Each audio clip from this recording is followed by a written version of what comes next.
Ibadah puasa ini mendidik kita untuk menjadi orang yang sabar, untuk memiliki akhlak yang mulia, akhlak yang terpuji. Salah satunya yaitu sabar. Insya Allah pada kesempatan kali ini kita akan membahas tentang hikmahnya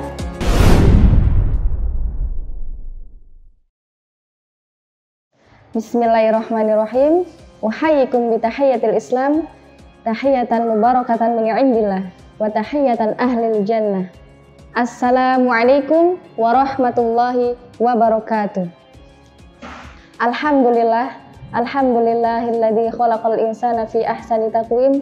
Asyhadu an la ilaha illallah al-malikul haqqul mubin wa asyhadu anna Muhammadan abduhu wa rasuluhu arsalahu rahmatan lil alamin. Wa sallallahu wasallam ala sayyidina Muhammad wa ala alihi wa ashabihi ajma'in. Qala rabbi shrah li sadri wa yassir li amri wahlul 'uqdatam min lisani yafqahu qawli. Amma ba'du. Pemirsa Qiyah TV yang dirahmati oleh Allah Subhanahu wa taala, setiap kita memiliki sifat yang kontradiktif. Yang mana sifat yang lebih dominan, maka dengan itulah orang-orang menyebut kita. Misalnya ada sifat marah dan sabar. Kalau yang dominan itu sifat yang marah, maka orang-orang akan menyebut kita sebagai orang yang pemarah. Jika yang kedua, yang dominan itu sifat sabarnya, maka orang akan menyebut kita, mengenal kita sebagai orang yang sabar. Nah, bagaimanapun marahnya orang, pasti memiliki sabar di dalam dirinya. Namun, marahnya ini lebih dominan. Kemudian, pada bulan ini, alhamdulillah kita menjumpai bulan Ramadan di tahun ini, yang mana di dalam bulan Ramadan itu terdapat kewajiban berpuasa 1 bulan penuh. Ibadah puasa ini mendidik kita untuk menjadi orang yang sabar, untuk memiliki akhlak yang mulia, akhlak yang terpuji. Salah satunya yaitu sabar. Insya Allah pada kesempatan kali ini kita akan membahas tentang hikmahnya ibadah puasa, yakni sabar dalam diri kita. Rasulullah Shallallahu Alaihi Wasallam bersabda dalam hadis riwayat Bukhari dan Muslim, wasyamu junnatun, dan puasa adalah benteng. Kenapa benteng? Karena puasa itu benteng dari dua. Pertama, di dalam dunia, puasa itu menjadi benteng manusia kita untuk meninggalkan sesuatu yang haram dan yang dilarang oleh Allah Subhanahu wa taala. Kemudian yang kedua, puasa itu menjadi benteng ketika kita di akhirat nanti, menjadi benteng kita dari api neraka. Lanjutannya, wasyamu junnatun wa idza kana yaumu shaumi ahadikum fala yarfus. Maka jika salah satu di antara kalian, di antara kita sedang berpuasa, maka fala yarfus. Jangan berkata kotor, jangan berkata keji. Ucapkanlah sesuatu yang baik-baik. Kemudian wala yaskhab, janganlah berteriak-teriak, jangan buat kebisingan yang mengganggu orang lain. Fa in sabahu ahadun aw qatalahu falyakul. Maka apabila orang lain itu mencaci maki kita, terus kemudian orang lain itu mengajak kita untuk bertengkar, berkelahi, falyakul inni shaim, inni shaim. Katakanlah, maaf, saya sedang berpuasa. Maaf, saya sedang bersabar. Jangan ganggu. Jangan buat kita lepas kesabarannya. Dikatakan dalam hadis tadi, wasyamu junnatun. Puasa adalah benteng. Kenapa harus ada benteng dalam hidup kita? Kenapa harus ada perisai? Contohnya ketika kita berperang, pasti kita harus pakai perisai untuk melindungi serangan dari musuh kita. Nah, kenapa dalam hidup ini kita butuh benteng? Karena dengan adanya benteng itu, kita bisa membatasi diri kita. Apa yang boleh kita lakukan dan apa yang tidak boleh kita lakukan. Apa yang perlu dan apa yang tidak perlu. Misalnya jika kita atau seseorang menginginkan kekayaan, pengen nih jadi orang kaya, maka sabar. Ada caranya, ada jalannya. Tunggu dulu, jangan buru-buru. Jangan melakukan sesuatu yang di luar yang tidak boleh dilakukan oleh kita. Kemudian misalnya kita mau sukses, tunggu dulu, sabar, ada caranya, ada waktunya. Begitu pula ketika kita puasa. Meskipun perut ini sudah melilit, tenggorokan sudah kering, maka kita harus sabar, ada waktunya. ada masanya kita berbuka nanti.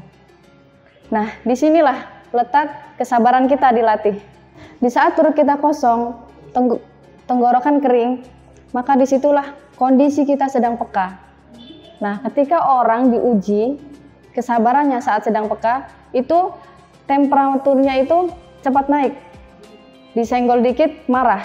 Beda ceritanya dengan orang yang sudah kenyang, orang yang sudah tidak haus. Maka berbeda ceritanya dengan orang yang sudah kenyang atau orang yang sudah tidak haus lagi. Maka apapun cobaan kepadanya, insya Allah dia bisa lebih sabar daripada orang yang sedang berpuasa, orang yang menahan dahaga. Nah, disinilah letak hikmah dari puasa ini. Dalam 1 bulan ini, bagaimana caranya kita membentengi diri kita, bagaimana caranya kita menerapkan bingkai kesabaran itu dalam kehidupan kita sehari-hari. Terutama nanti setelah 11 bulan berikutnya. Di 11 bulan berikutnya. Karena saum Ramadan ini hanya 1 bulan, tapi efek yang terbesar itu di 11 bulan berikutnya. Apakah kita tetap melakukan kesabaran itu atau justru berhenti sampai di sini saja? Hadirin rahimakumullah. Lalu di manakah tempat kita menaruh sabar ini? Pada umumnya ada 3. Yang pertama, sabar dalam taat. Kita bisa mengingat kisah Nabi Ibrahim yang disuruh menyembelih anaknya Nabi Ismail oleh Allah SWT. Turun perintah. Allah bilang kepada Nabi Ibrahim dalam mimpinya, "Hai Ibrahim, kamu memang mencintaiku," kata Allah. "Tapi setelah lahir anakmu, masuklah cinta kepada anakmu ini ke dalam hatimu. Maka aku perintahkan engkau untuk menyembelih anakmu. Mana yang lebih besar, cintamu kepadaku atau cintamu kepada anakku?" Karena perintah ini turun, maka Nabi Ibrahim karena saking cintanya kepada Allah, tidak ada cinta yang melebihi selain darinya. Maka dilaksanakan perintah itu. Tapi sebelum melaksanakan, pasti banyak sekali godaannya, banyak ujiannya. Mendengar perintah dari Allah ini dan Ibrahim mau menyembelih anaknya sendiri, iblis pun heran. Kok bisa? Kok mau-maunya Ibrahim nyembelih anaknya sendiri? Kemudian mereka berencana untuk menggagalkan Ibrahim yang mau menyembelih anaknya ini. Datanglah dia kepada Ibrahim.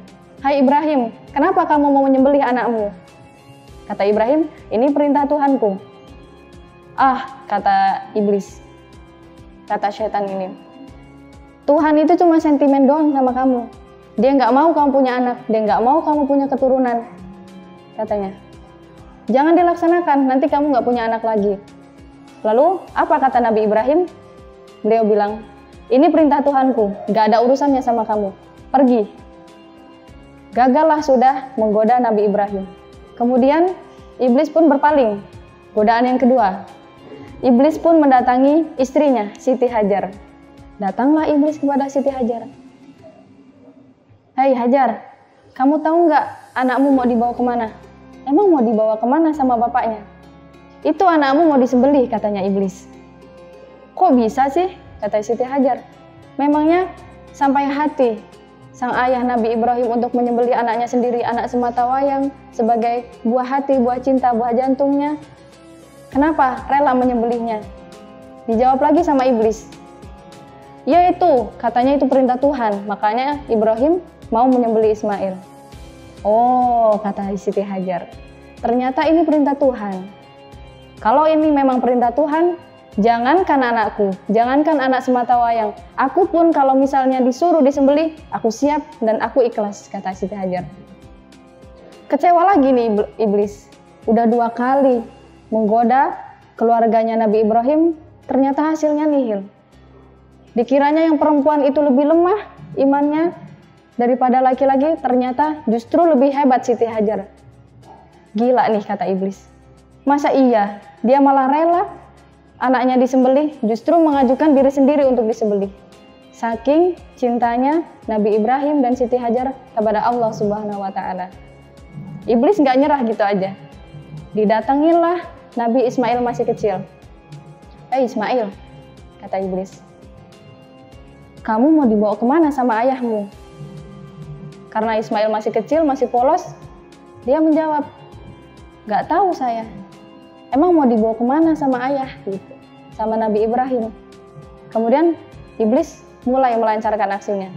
Kamu itu mau disembelih, katanya. Terus dijawab lagi sama Nabi Ismail, kenapa saya mau disembelih?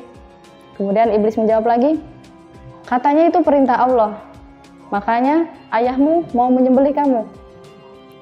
Dijawab lagi sama Ismail, kalau memang ini benar-benar perintah dari Allah Subhanahu wa Ta'ala, saya ikhlas, saya siap jika memang mau disembelih. Saya ridho.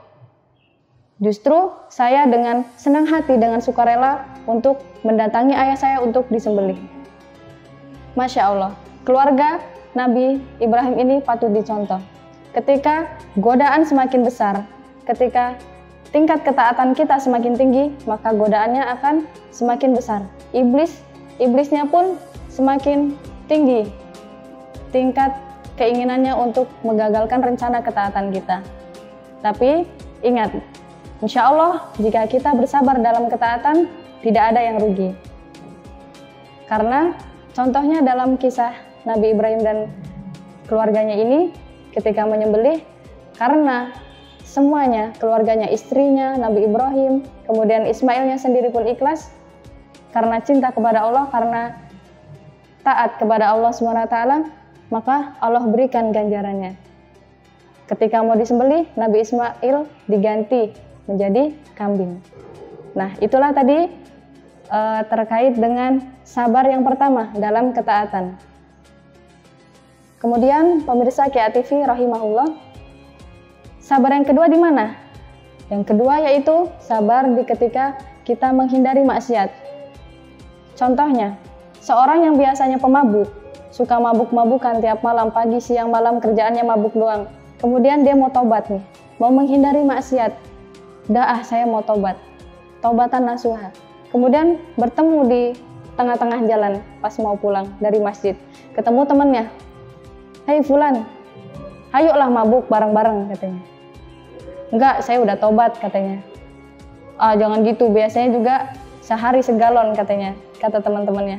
Biasanya juga kamu yang paling kuat mabuknya daripada kita-kita. Disitulah kesabaran kita diuji. Enggak, saya tetap mau bertobat. Insya Allah, jika kita bersabar, yang pertama tadi dalam ketaatan, kemudian dalam menghindari maksiat, Allah akan berikan pahalanya nanti di surganya. Kemudian yang ketiga, sabar dalam apa yang ketiga? Yang pertama tadi taat, kedua dalam maksiat, yang ketiga itu sabar ketika kita menghadapi musibah. Musibah apapun yang menimpa kita, kita harus terus bersabar. Nah, disinilah seperti yang tadi sudah dijelaskan, insya Allah jika memang dalam ibadah puasa ini kita menjalankan kesabaran itu, kita hayati benar-benar bagaimana hikmahnya puasa ini menjadikan kita orang yang bersabar, menjadikan kita yang tadinya sifatnya pemarah jadi bisa menahan, jadi bisa bersabar. Dengan itu, semoga di bulan Ramadan kali ini, di puasa Shaum Ramadan kali ini, bisa menjadikan kita pribadi yang lebih baik lagi, menjadikan bingkai kesabaran itu di dalam bulan-bulan berikutnya, bulan 11 bulan setelahnya. Sahabat KIA TV yang berbahagia, dengan itu maka kita harus pandai-pandai memilih apa yang kita inginkan, apa yang kita butuhkan. Apakah kita ingin keuntungan dalam jangka pendek, kemudian merugi selama-lamanya di akhirat nanti, atau sebaliknya, atau yang kita inginkan kerugiannya jangka pendek, namun keuntungannya dalam jangka panjang di akhirat kelak. Terakhir, semoga kita semua dapat melaksanakan bingkai kesabaran dalam kehidupan kita sehari-hari, dapat melaksanakan kesabaran ini baik dalam ketaatan, dalam menghadapi maksiat, dan menghadapi musibah. Mungkin cukup sekian yang dapat saya sampaikan. Semoga dapat bermanfaat untuk kita semua. Akhirul kalam, summa assalamualaikum warahmatullahi wabarakatuh.